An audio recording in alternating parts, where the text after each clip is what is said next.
TFM.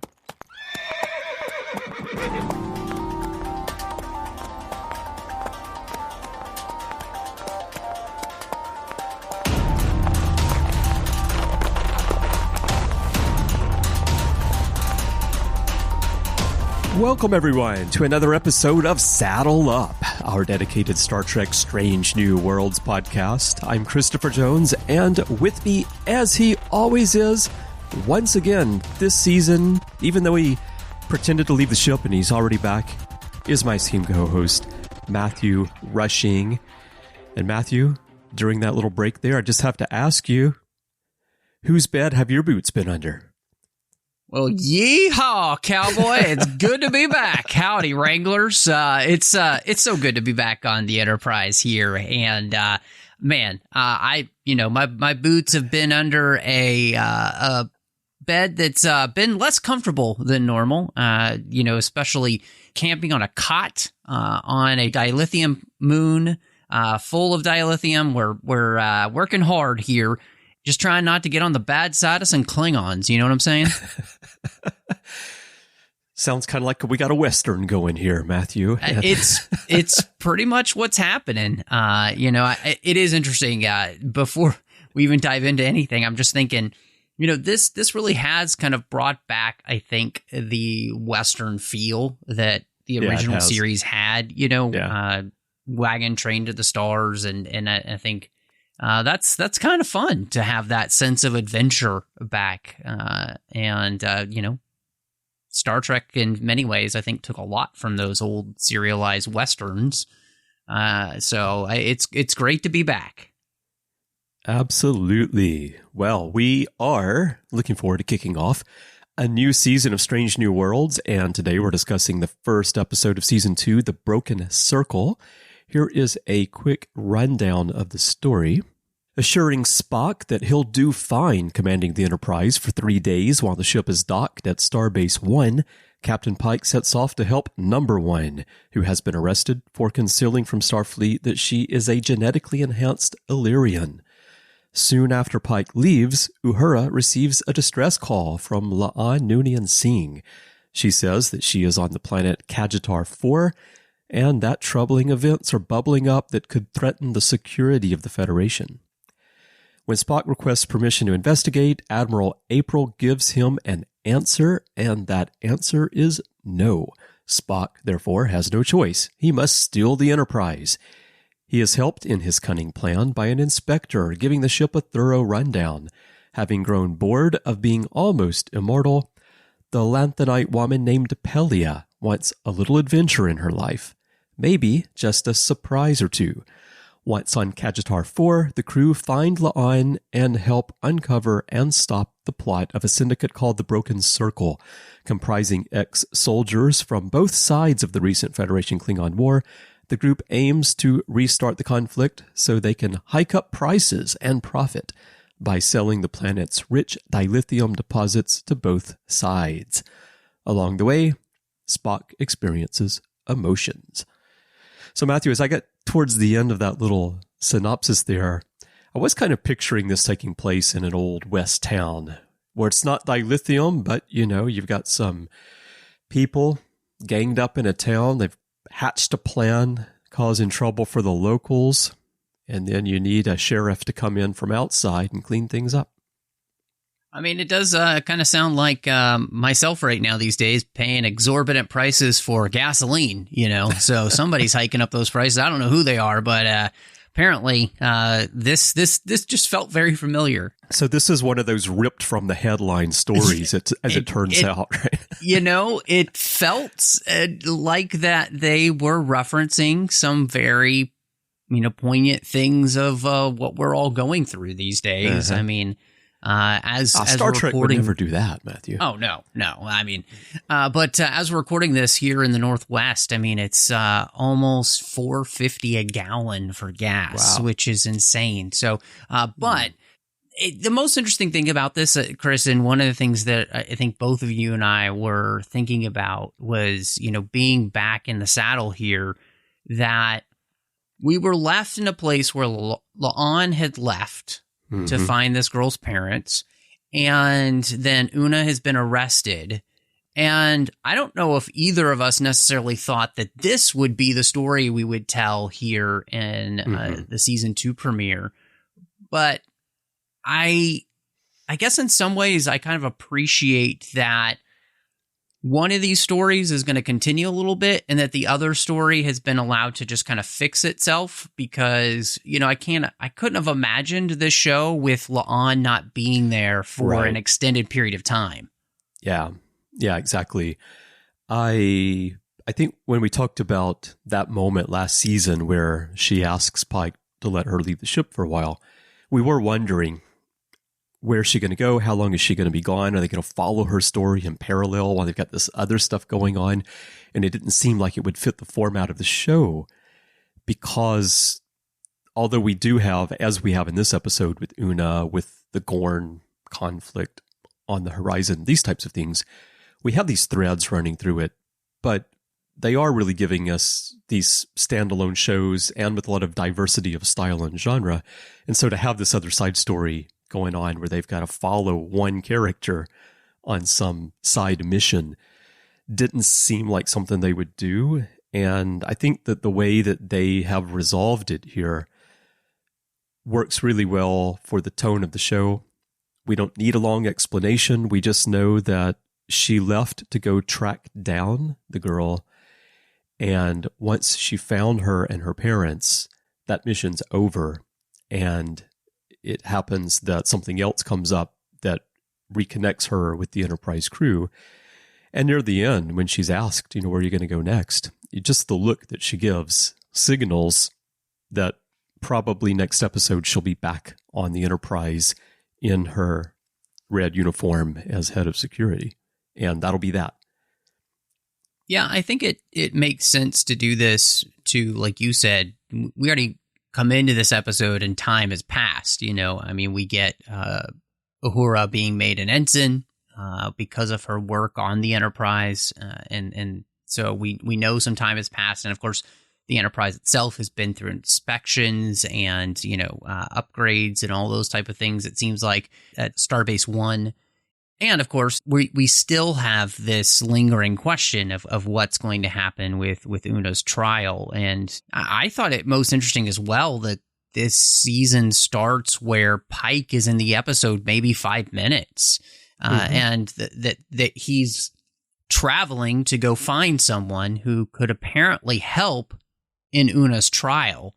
And whether or not he'll be successful, I think is what it looks like, the second episode may be building towards. And so, but that was a surprise for me, because I didn't expect us to come back into the season and to just allow Pike to not be the main character that we're going to focus on here, because he's kind of the point of the show in many ways. And yet I think this show is doing a very good job of pulling from, the Deep Space Nine style of storytelling, which is that you don't have to have the captain be the main character every week.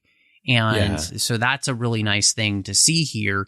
And two, and you mentioned there's this looming threat that seems to be coming with the Gorn. And so this episode allows us to settle some disputes elsewhere that hopefully give the Federation and Starfleet command a maybe one front battle coming instead of possibly two. So it's interesting just how much this episode is able to do in 50 minutes, which is great. And I think it's really well done storytelling, because it, like you said, it also creates an episode that you can just watch on its own and enjoy. Right. But as a part of the larger whole, it also fits very nicely.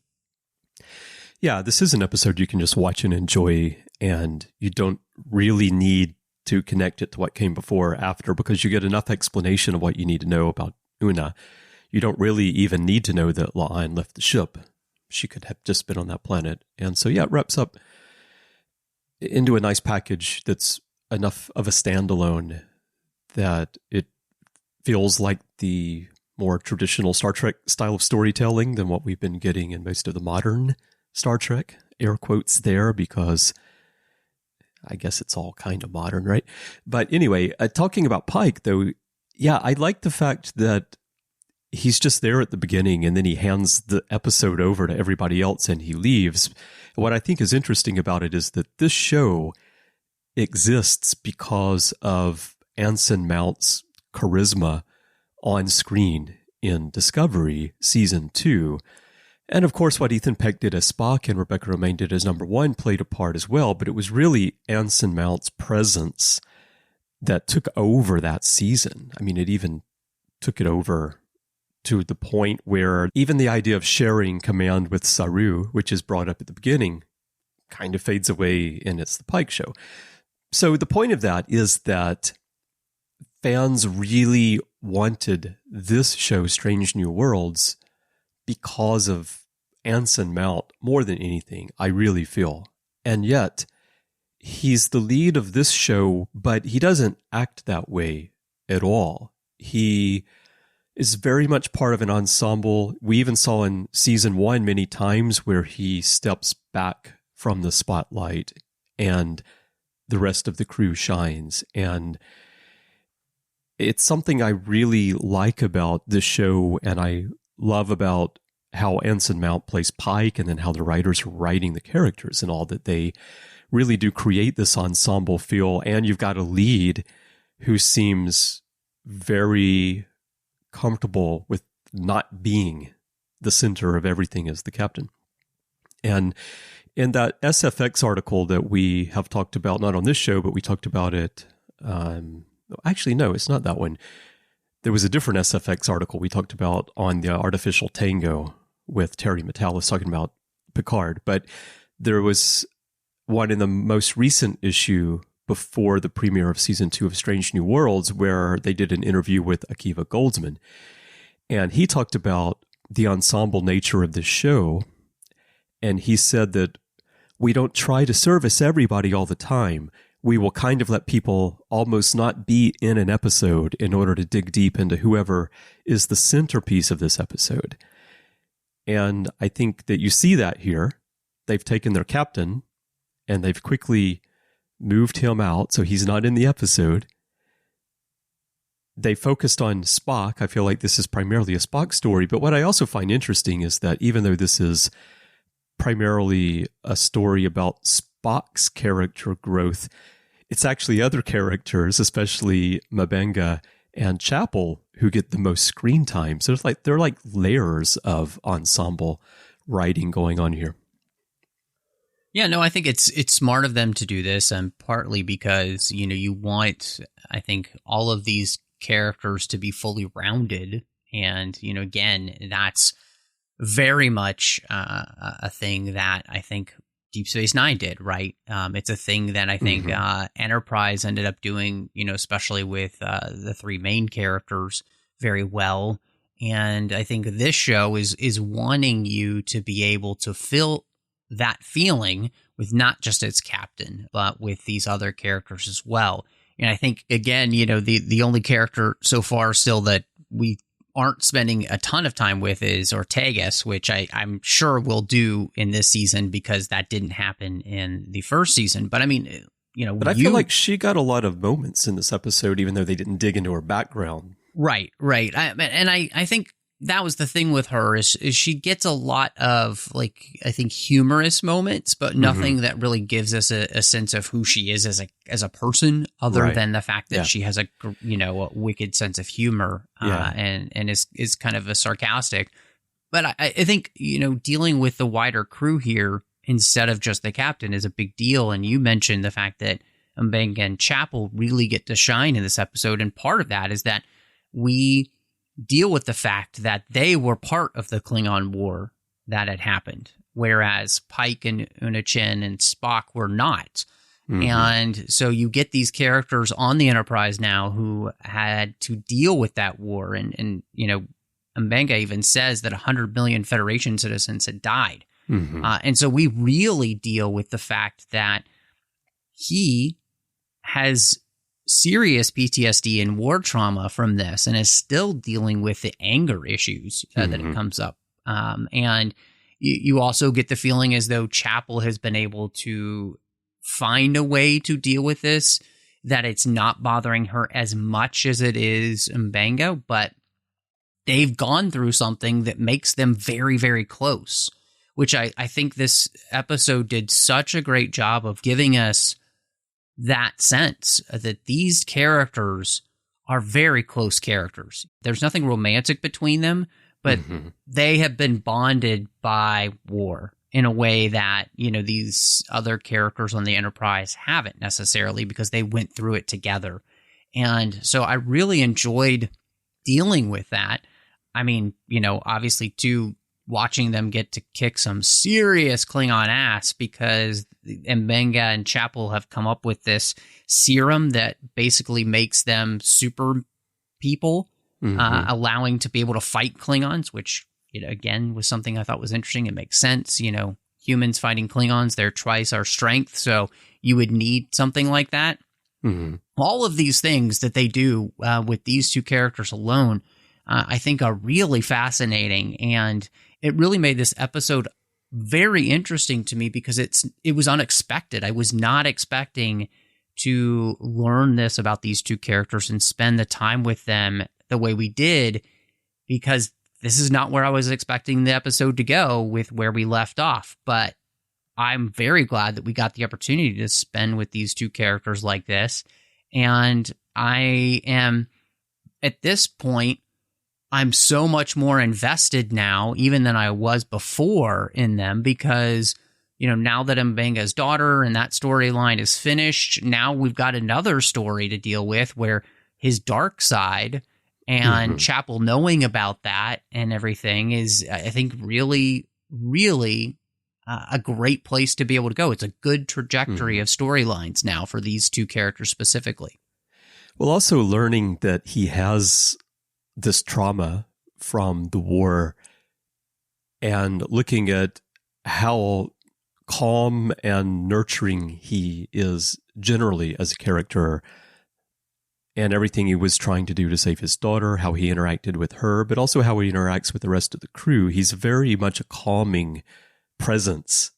I feel that way when I watch him. And to know that he's dealing with all of this turmoil inside and this trauma inside really adds a lot of depth to the character.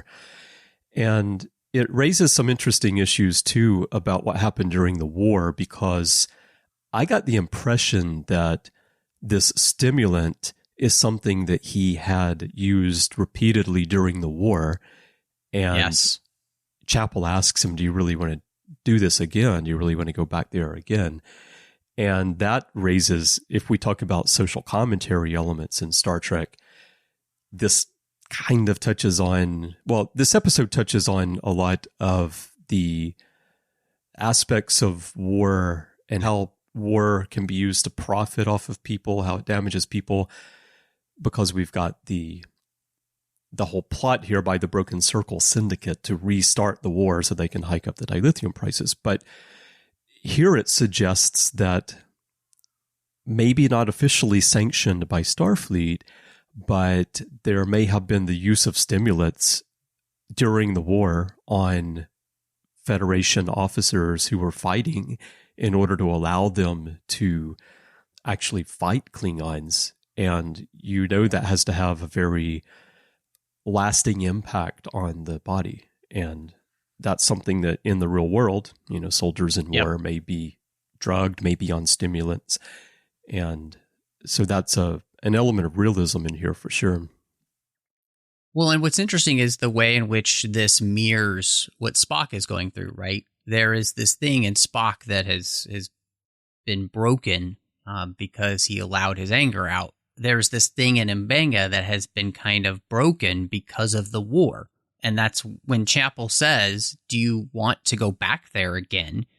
It's that idea of opening that door back up to a dark place that you've been and you're trying to recover from. So I think the best part about the episode, it really to me, is the way in which these pieces are really connecting to one another and allowing you to be able to experience through multiple characters similar things happening and how they're going to deal with it. And it's fascinating to me then, too, because you're putting Chapel in the middle of these two men, right, of M'Benga and Spock, who have both suffered a kind of emotional trauma, and it seems to be a linchpin in helping them be able to deal with it. You know, for her and Spock, of course, it's very different because they're in love with one another and they don't want to admit it.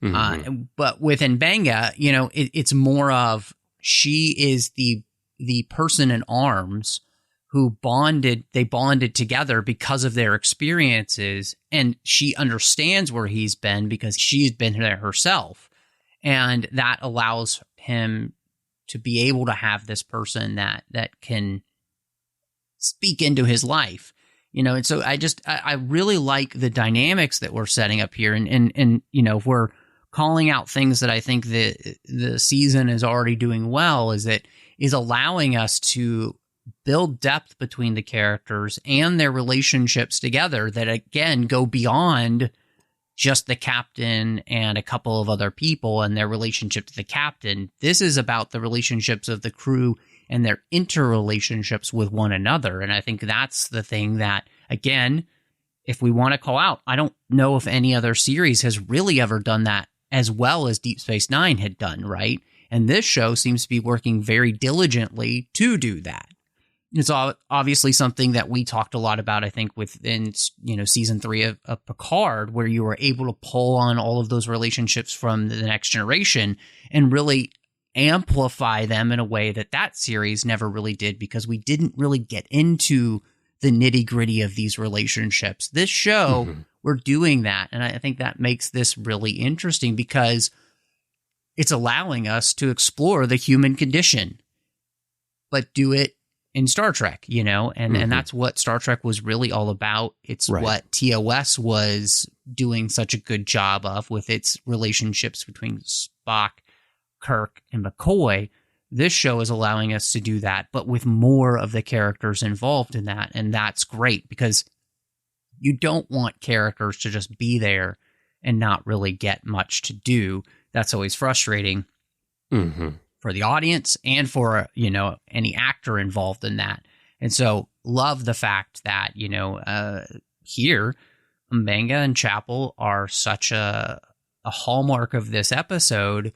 And again, it's one of those things where I'm so excited to see where we go, especially with just these two characters and their relationship and what they're going through and how that's going to play out, especially since, and we haven't mentioned this yet, but, you know, because of what's going on with Chapel and Spock, Chapel is actually thinking of maybe leaving the Enterprise for a couple of months on a fellowship just to get away, because I think she's feeling the weight of the fact that, you know, she doesn't know what to do with this thing with Spock, so maybe get away will help. And that's a whole other storyline that who knows what's going to happen there. Will she leave? Will she stay? You know, shall I stay or should I go now? That's exactly what just popped into my head when you said that. Yeah. Yeah. No, Chapel's like, I'm in love with Spock, but it's not going anywhere. So I think I'll go spend a few months on his home world. Yeah. Right. Yeah. That's going to help. Yeah. That won't remind me of things at all. No. Yeah. Well, and I mean, again, too, you know, we just to kind of bring this back a little bit, we had all the stuff that was going on with Cybok and stuff being introduced in the end of the season, you know, those last few episodes. And so this season has so many things to be able to build upon, but I liked that what they built upon in this episode was really more character driven than it was necessarily just the big overarching plot elements. Those came organically through the character work, which is always a better way to tell a story. Yeah. Forget about trying to make sure you just get big plot points in. Focus on characters and work that in as it comes. And they did a great job, I think, in this episode of that. So you bring up the Cybok thing. So are you suggesting that Chapel is going to leave the Enterprise, go to Vulcan for a few months, and fall in love with Spock's half-brother, and it's going to become kind of like a soap opera? I don't think we're going to turn this into a weird Three's Company, Chris. So thank God about that.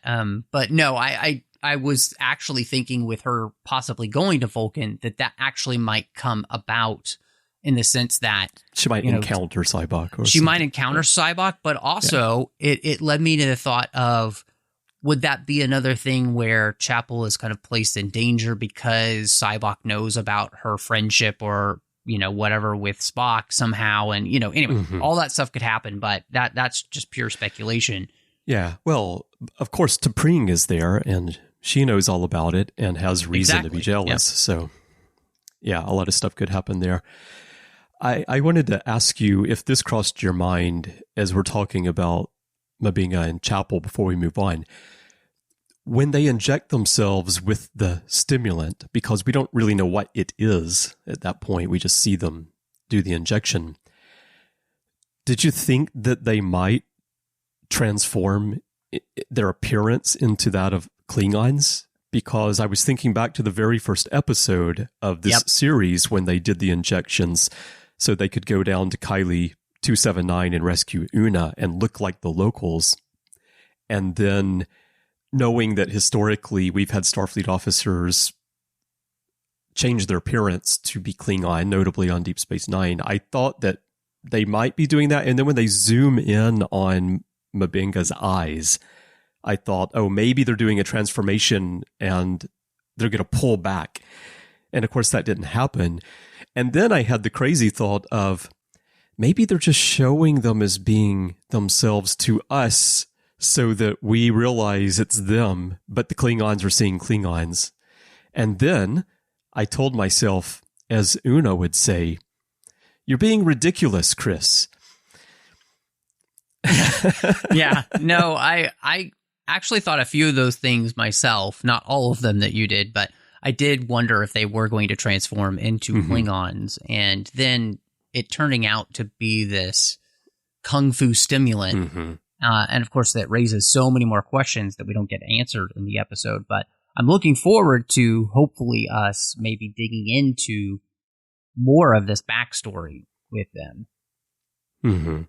Yeah, me too. Okay, so let's talk a little bit more about Spock himself, because I mentioned earlier that I feel, although he's not the centerpiece of the action per se, the arc in this story is very much from the beginning when Pike tells him that I'm going to be gone for 3 days and you're going to be in command of the Enterprise, and Spock seems very uncomfortable with that idea.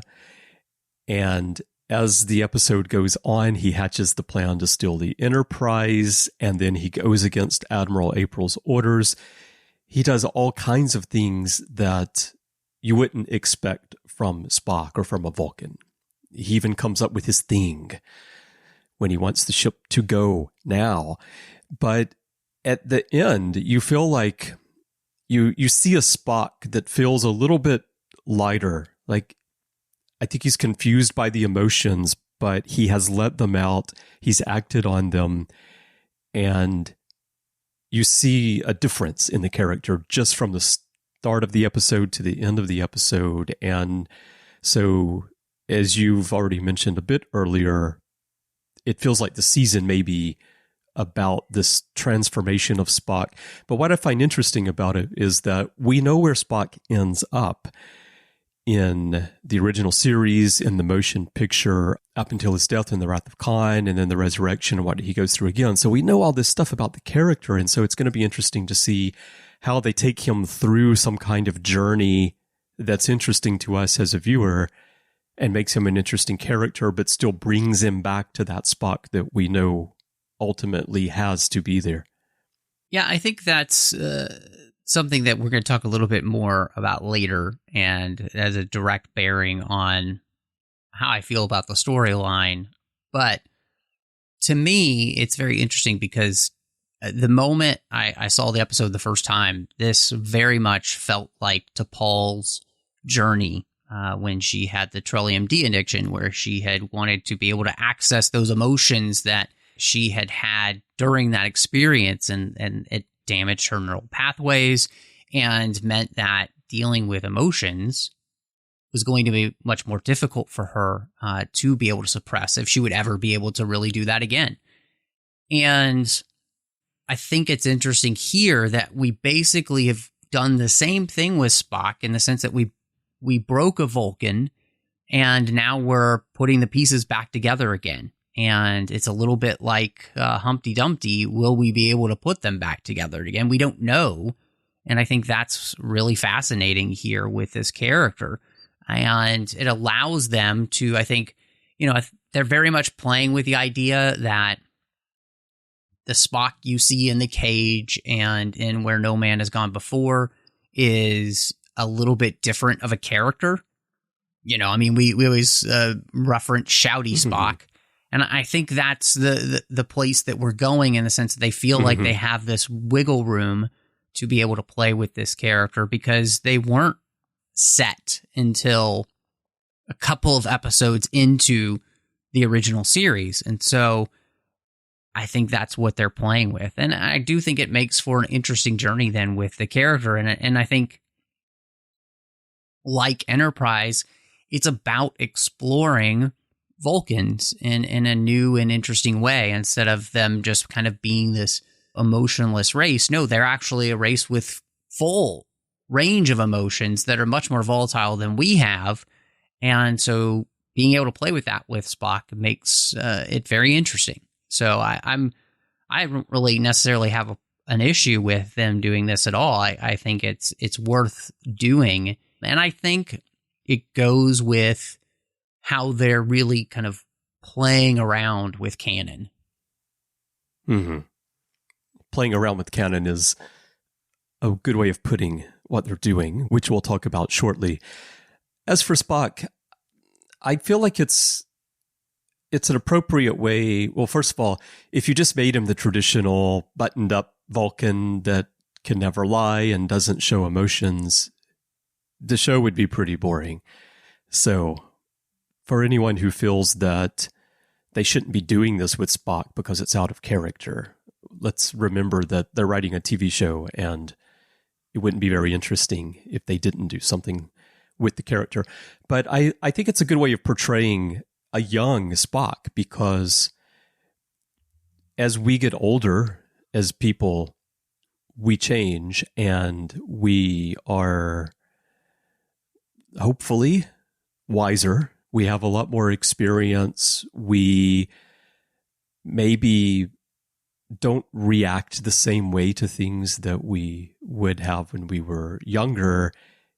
And you see that in the older Spock, I think, that we see later on, who is always trying to, and Leonard Nimoy did a good job of this, I think, even in the original series, of portraying a Vulcan who, you knew under the surface there's this little bit of struggle with his human side and that there is this emotion there.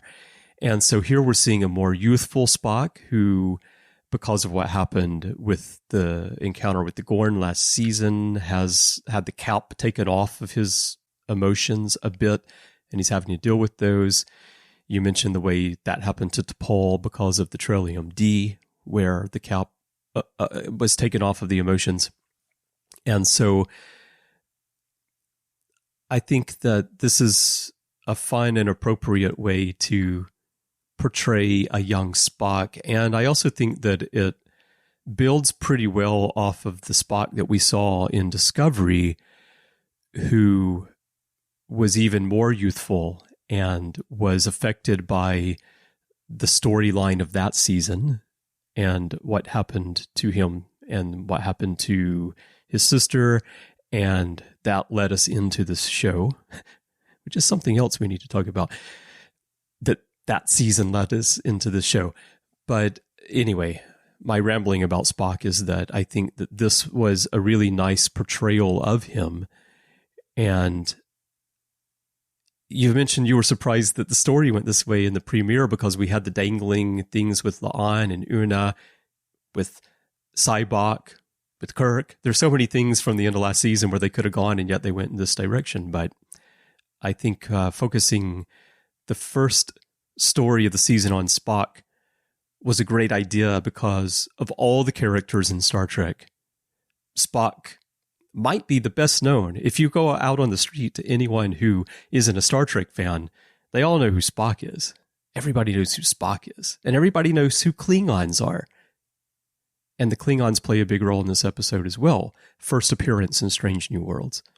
Yeah, I think that this also, it's interesting how this helps explain a little bit of why Kirk and Spock are going to work so well together, because here we see Spock being willing to do the right thing, regardless of the cost to his career or what is easy, which is a very Kirk thing to do. And so that was an interesting thing to be able to, portray about this character here when he's put into command of the Enterprise. It's a big thing that he does in stealing the Enterprise so that he can go and help La'an. But don't you love how that parallels Kirk stealing the Enterprise to go help Spock later? Yeah, absolutely. Again, I think this is the thing that we're connecting this character in that way, and I think it's good, but it does show that Spock very much has an understanding of what is right and what is wrong, and he's willing to stick to that regardless of how difficult that is to do, which is, I think, also the conundrum that he feels with the way he feels about Chapel, and, of course, his promise to T'Pring, and that's what's causing this friction in him. And the fact that he has to go to M'Benga, and M'Benga gives him, his harp to allow him to be able to work out his emotions through music. Again, even by the end of the episode, we still haven't resolved any of this. Spock is still very much kind of stuck in between two people, and I think he's stuck between honor and his feelings of love for Chapel that he can't explain and did not expect. And so that's going to be an interesting story then to see how he handles that. I can't even say, watching the show, that I know what's going to happen, because I think, we can actually ask the question then, with what this show is doing with canon, and they specifically even mentioned in that article that you referenced there, they know that they're placing characters where they probably shouldn't be, and they're moving things around. And so, to me, which is fine, because I've just put it in my brain that this doesn't really have to jive with anything else. This is Discovery and this are very much in its own universe. And I think the sooner that we accept that, the better we can enjoy the shows for what they are. I don't think that they're really necessarily trying to play super nice with canon. They're playing with canon as much as they want to. I don't think they're going to do anything extraneous where they're just going to destroy it. But I don't think they feel completely beholden to it either, and I think that's probably a better place to go, in much the same way that the Kelvin timeline specifically was meant to be able to allow you to tell stories with these characters without necessarily having to do the exact same thing, which, again, I don't have a problem with. Well, the Kelvin timeline comparison is an interesting one, because the Kelvin timeline was an intentional reboot of the timeline to ultimately allow Paramount to make movies when they didn't have the rights to the television property, and they wanted to go in a different direction, right? So they needed to split. But the thing there is that it was very intentional that, hey, this is a different timeline. This is how things could have unfolded for these characters if history had been different. Whereas this is positioned to be part of the prime timeline and to fill in the back history that we don't know about. And yet, Akiva Goldsman very openly admits, as you said, that they know they're playing around with canon. They know that they're doing these things. And he told SFX that, yes, it's complicated. I think it's fun if you like it, right? I think if you don't like it, it's probably horrific. Part of what's interesting is we're interpolating history. There's pieces that are dark that we're filling in. So for me, because I like adding texture to the Star Trek universe, I am fine, as you are, with them doing these things with these characters. Uhura being on the Enterprise at this point. that's fine. We don't know of her being on the Enterprise with Pike, but we also don't know that she wasn't. So it's fine that she's there. The Chapel Spock thing, especially, it's entirely possible, and we may have said this last season on Saddle Up, but it's entirely possible that the two of them get together and then grow apart. And by the time we see them in the original series, Spock's emotions are much more concealed again, and maybe Chapel still has some longing for him, and Spock just, the romance bug is gone from him completely at that point, so he doesn't pay any attention to her. It's entirely possible that there's this whole backstory between them, and I don't think that it breaks what we know of the two characters in the original series. Yeah, I like to, in all honesty, I saw this, I think, on Twitter, and I thought it was genius. To me, that Enterprise Temporal Cold War created splinter timelines, and this is just one of them. Yeah. Because I think, Discovery does not fit in canon whatsoever, and you will never convince me that it does. It makes no sense. And therefore, this taking place in that same timeline with Discovery, it can't fit within canon. It doesn't work. Mainly, too, even just the way that the Enterprise itself looks and feels and the technology that's used is completely different than what we saw in TOS. So, but again, I don't have an issue with it because, like Goldsman said, I like what they're doing here. I think it's smart and fun, and the characters are enjoyable, and the stories are interesting. And so just own up to the fact. And I think he almost did basically in there. It's like, yeah, we're basically breaking canon, but, as long as you like it, who cares? And I think what they realized is that if you stick close enough to it, people are going to enjoy it. I think Discovery was just such a divergent type of series, and that they realized it was better to have them in the 32nd century. But what we're doing with Pike and his crew feels close enough to the thing we loved, but again, it's like the Kelvin timeline. We're allowing you to be able to then do whatever you want, but still be in a familiar universe and a familiar time. And so, to me, again, that's how I like this show. I think it does it well, but I'm not going to pretend like I have to make this fit with, what we would consider the prime timeline. I mean, especially with new characters being introduced like Pelia and the Lathanites, which we've never heard of, and the idea that there's going to be a Gorn War, which we've never heard of. Yeah.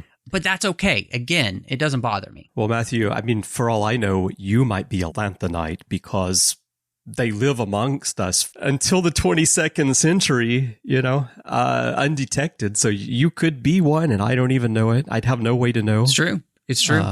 Not until you come out to Amanda Grayson. So. Well, I'm just waiting. Spock's mom seems like an understanding person. So, but again, like, I think the beauty of this is that, and I think the genius of Strange New Worlds is that they found a way to be able to make people accept this without having to really ask these questions, because it's close enough that it works. And so I applaud them for doing that. And I think, honestly, this is just a really smart thing to do anyway. So our listener, Mark Rodriguez, who I've mentioned on Artificial Tango before, but he sent me a message, DM, after he watched this episode, and before I had, so I didn't read it right away.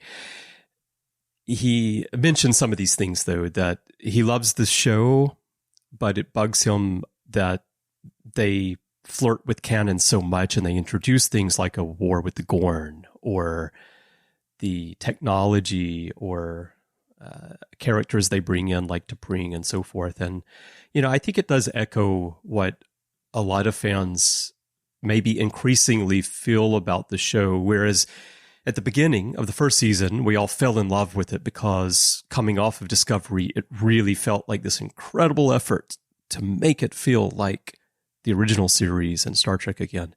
But the technology, of course, has to be updated. I wouldn't want to watch this show if they slavishly recreated the bridge of the Enterprise and they put gumdrop buttons everywhere, and it just wouldn't feel right to me.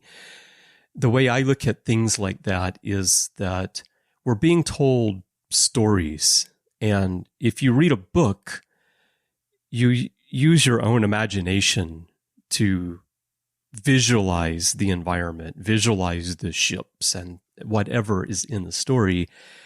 And I think that it can be helpful to approach Star Trek in that way to some extent, because, as you said, this is close enough to what we know and love that we can feel like it fits well enough that we can just enjoy the stories. We're not distracted by some radically different creative take on the universe that makes it feel like it isn't Star Trek.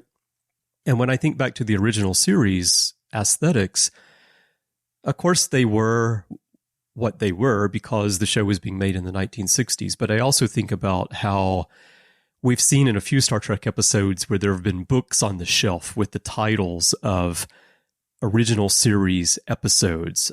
They had them in Travis's quarters on the Horizon and Enterprise. And I believe that Georgiou had some, if I remember correctly, in her ready room at the beginning of Discovery.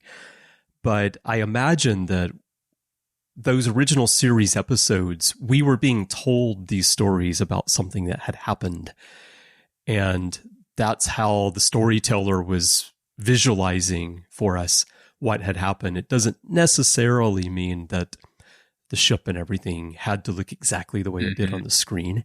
And here we're being told stories by a different storyteller, and it's being visualized somewhat differently, but still close enough that it feels like the familiar universe. Yeah, I think it's interesting because I think it was Matalas who was talking about season 3 of Picard and the idea that Star Trek basically is historical fiction. Mm-hmm. And so therefore, I think this is the reason why you either need to do kind of what they're doing with Strange New Worlds, or you need to do what they did with Picard, which is find a way to do what you loved, and then you have the ability, because time has passed, to be able to update things, right? And it just feels natural. And I think that's the thing that makes more sense. And so, I think by allowing us to be inside a universe where Discovery and Strange New Worlds exists and doesn't necessarily jive with the rest of everything we knew from Star Trek, again, it's fine. I don't think we need, because like you said, we're just telling stories. And so as long as the stories work, that's what's important. And so far, the stories are working because the characters are working.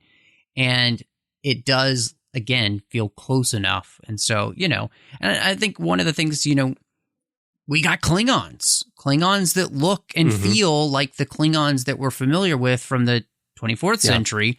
But, you also, what's interesting here, of course, these Klingons don't necessarily look like the Klingons that we remember from the original series. So, and no, they feel like motion picture Klingons. Right.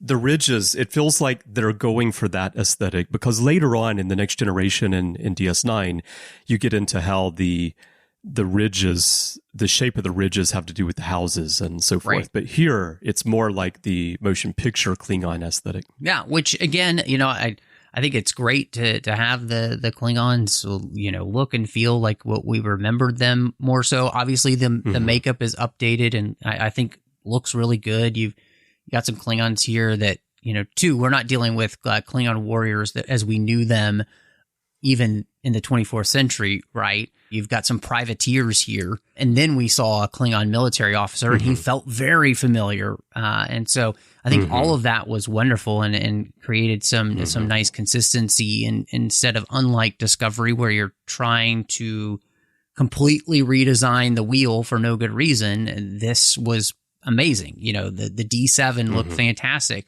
Yeah. I also thought, though, this story, of course, feels very familiar because we've got Klingon and Federation members working together to create a war, which is exactly what happens in the undiscovered country. So it all comes back to the undiscovered country, Matthew. It always does. It always does. That and a Klingon proverb must be very close to the Ferengi proverb, which is war is good for business. Exactly. While we're talking about this, I want to touch on one more thing because it's mentioned by Goldsman in this SFX article about the timeline and how all this stuff fits together. And it's something that came up last season on Saddle Up. And it's really interesting to me. And it also connects to what I said earlier about Spock's character growth and how this is an outshoot of what happened on Discovery Season 2. But at any rate, when we got to the end of our discussions last season, a few listeners brought up the fact that you had been under the impression that this show is pre-Cage, before the Cage, when it should be post-Cage because it's a spinoff of Discovery, and in Discovery Season 2, they go back to Talos 4 after the events of the Cage. However, I've always felt that what we're being given in terms of character and story, except for the flashbacks with Pike, that this show feels pre-Cage. And in this SFX article, it became very clear that Akiva Goldsman himself is not clear in his mind where this show is on the timeline, because he specifically tells them when it was brought up that the show is far enough away for canon not to loom large in the plans they have for Strange New Worlds. And he said, at a certain point, we have to hit the Cage and where no man has gone before. And this allows them to have Spock move up and down the emotional scale, like you and I have been talking about, before becoming fully logical.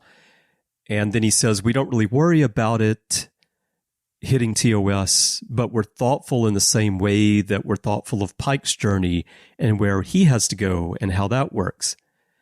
So it seems that in his mind, he's viewing the show as being all the background before the Cage, although he mentions the Cage and where no man has gone before as if those two episodes fit together. They are the two pilots, but time-wise, in history, they're apart because you have Kirk on the Enterprise now, so there seems to be some confusion there in his mind about that.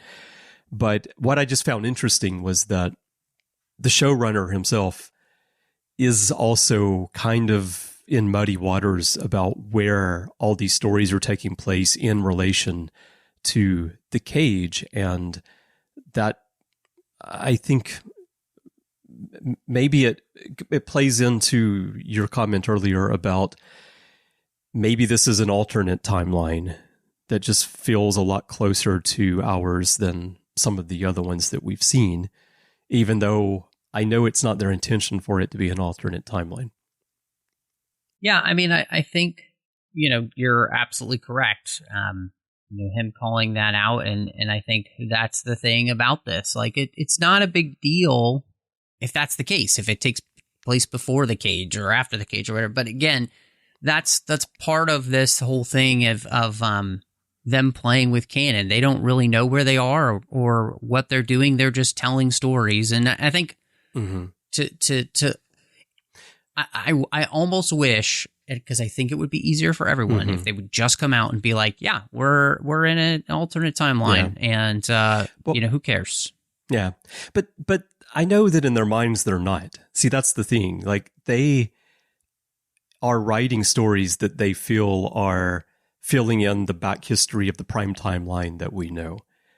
But by playing around with the characters and all the way that they're doing, makes us question that. The other thing I didn't mention there that he said, this was the big one, actually. The whole reason that came up last season, and someone wrote to us and said, hey, you guys think this is pre-Cage is because we were talking about Una. I remember now we were talking about Una and the fact that, of course, she's going to be exonerated. She's going to be okay because she has to be there. You said she has to be there in the cage. And in this article, Goldsman says, well, here's the truth. We all know that number 1 is on Pike's Enterprise for the cage, right? So yes, thankfully, Rebecca remains on our show.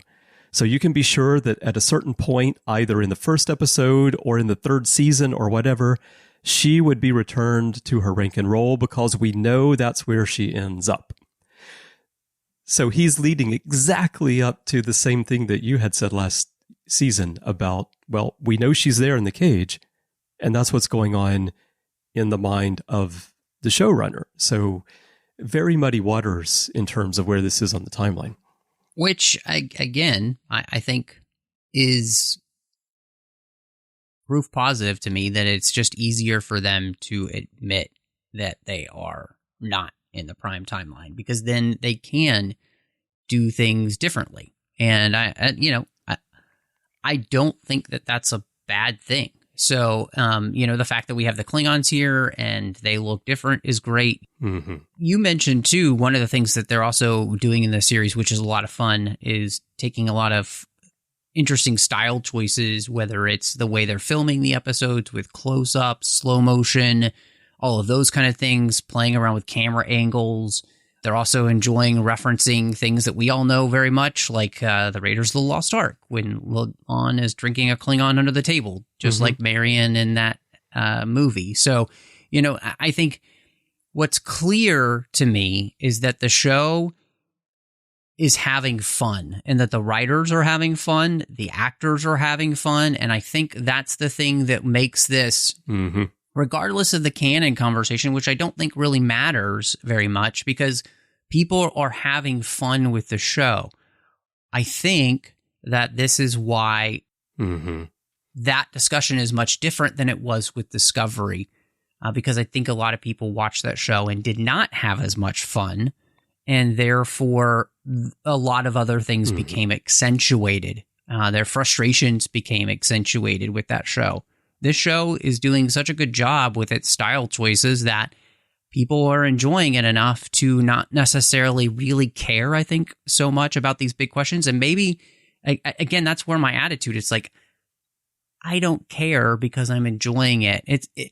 But it's another thing to which I'm having my wife watch through Star Trek chronologically.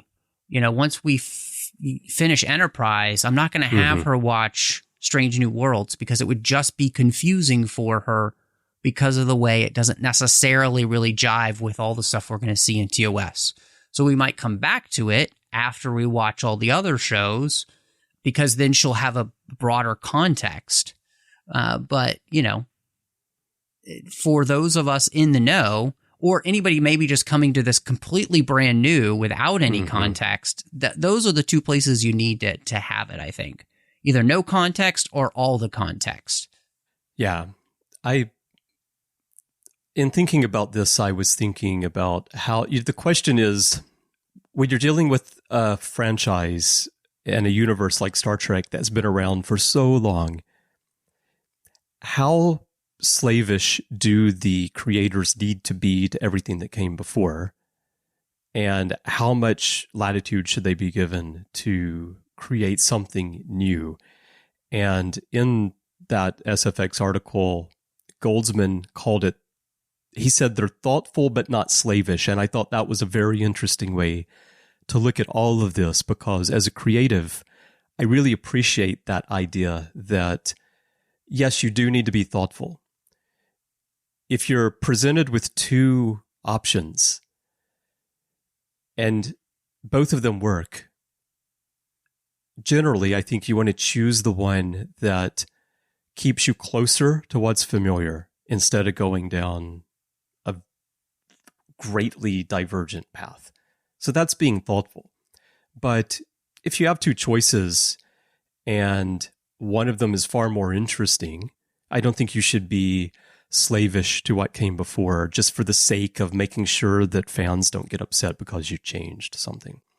Yeah, no, I 100% agree. And I think that's why, for the most part, Strange New Worlds is working for most people.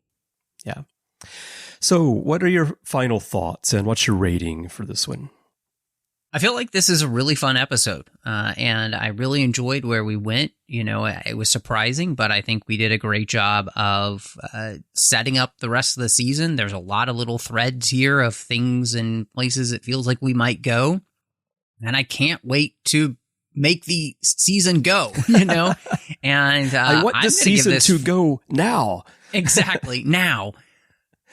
I'm going to give this 4.5 out of 5 Kung Fu juicers, because I think it's a really good episode. I think it's a really strong episode, and I think the show is continuing on a good trajectory from where we left off last season. So I nothing better than coming out of the premiere and being like, oh man, I can't wait for the rest of the season. Yeah, exactly. Yeah, I think it was a great start to the season. I love that they started the season in an unexpected way, not just picking up the storylines that were dangling and making that the centerpiece of this first story, giving all the characters things to do, including Mitchell, who got to go and initiate a simulated breach of the warp core. And I'm very curious to see how this new character of Pelia works out on the show. She seems very interesting. She's quite well known for Wicked and I think The Unbreakable Kimmy Schmidt, which is a comedy. So she has a lot of range, and I think she really showed it here. And being an alien gives that character and that accent, that voice and all that she's playing up there a lot of legs, I think. So it's going to be fun. But yeah, there are tons of other things about this episode that I could talk about, but I think we touched on all the big points. And I'm going to give it, actually, my rating, which I had thought about before recording, turns out to be very similar to yours, but I'm going to keep it because I think it's only appropriate as co-hosts that we both have the same energy level to fight our way through recordings. And so I'm going to give it 8 performance-enhancing injections. But I will say that I like your name for them much better. Kung Fu Juicers. All right. Well, everyone, we would love to hear your thoughts on the Broken Circle. There are many ways for you to share those with us. Perhaps the best way is to go to Facebook and join the Babel Conference. That is our listeners group. If you're already a member, you know how it all works. But if you're not, when you join, please do answer the questions and agree to the rules of the forum so that I can let you in. It's a closed group just for listeners. It's there to extend the conversations beyond the podcasts. And so please do answer those questions. Let us know where you heard about it and agree to the rules of the forum. And to find it, just type Babel, B-A-B-E-L, into the search field on Facebook.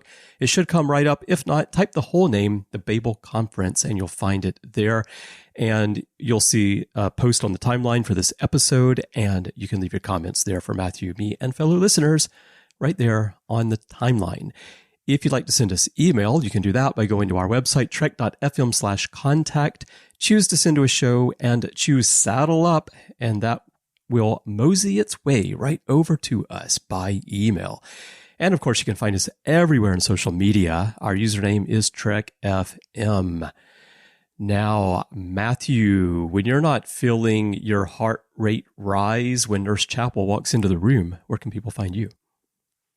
Well, Chris, when that is not happening, you can find me all over the place under the moniker MattRushing02, Twitter, Instagram, Letterboxd, and Vero. You can also find me, of course, here in the network in the 602 Club, talking about all those fandoms outside of Star Trek we love, then doing literary treks about the books and the comics of Star Trek, The Orb with you, Chris, as we talk about Star Trek Deep Space Nine, Warp 5 about Star Trek Enterprise, and then we've also got The Artificial Tango talking about Star Trek Picard.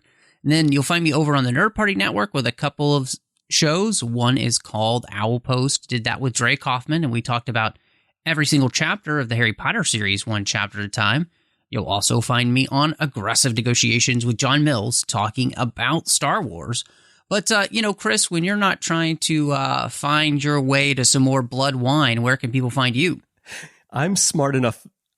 I can drink a lot, but I'm smart enough not to get into a drinking contest with La'an. I can tell you that.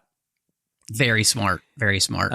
But you can find me elsewhere on the network doing all those shows with you. As you mentioned, Larry Nemechek and I do the Ready Room from time to time, and you can find me in many episodes in the back catalog. You can also find me on social media. My username everywhere is C. Bryan Jones, letter C, and Bryan with a Y. Twitter is where I'm most active, but you can find me all over the place. And I'm also on Mastodon, Trekkies.social instance, if you are there on the Elephant app. And if you'd like to help us keep this show and everything that we're doing on the network going, we could definitely use your help. To find out how to support the network, just visit patreon.com/TrekFM. That's patreon.com/TrekFM. We would not be here without everyone who is supporting us now. So thank you so very, very much. We appreciate it greatly. Well, Matthew, I am looking forward to next week when we find out what's going to happen. I'm predicting that Una's probably going to be coming back, but we'll see. Well, Chris, I hope so. So I want this episode to come now.